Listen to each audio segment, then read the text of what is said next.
Hello' guys, সকলো ভালে আছেনে? ময়ো ভালে আছোঁ। মোৰ কাম চলি আছে। ৰাতিৰ বাজিল 12:20। হয়তো আপোনালোকে মন কৰিব পাৰে চাৰিওফালে পূৰা পতাকা ফুটি আছে, তাৰপাছতে গান পূৰা এনজয় চলি আছে। আজি ময়ো গেম চাই নিজৰ কামখিনি কমপ্লিট কৰিছোঁ। ঘৰত সকলো শুলে, মোকো শুবলৈ দি আছে, কিন্তু মই শুৱা নাই। তাৰপাছতে এতিয়া আকৌ উঠিবলৈ হ'ল মোৰ। ৰাতি বেছিখিনি কৰি নাথাকিলোঁ আৰু টোপনি ধৰাৰ কাৰণে শুয়ে গ'লোঁ।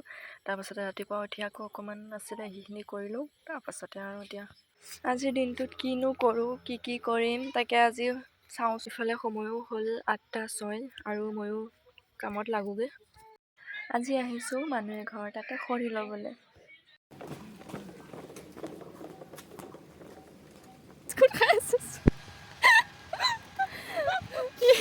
ইয়াক আজি হাজিৰা আনিছোঁ গাইছ।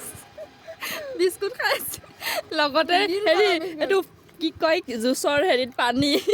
এইটো আমাৰ মিডল ক্লাছ। একচুৱেলি গাইছ মিডল ক্লাছো বুলি ক'ব নোৱাৰি, আমাৰ নিচিনা মানুহকতো লৱাৰ ক্লাছে বুলি ক'ব লাগিব, কাৰণ গম পাইছে আমি কিটো চিটুৱেশ্যনত আছোঁ।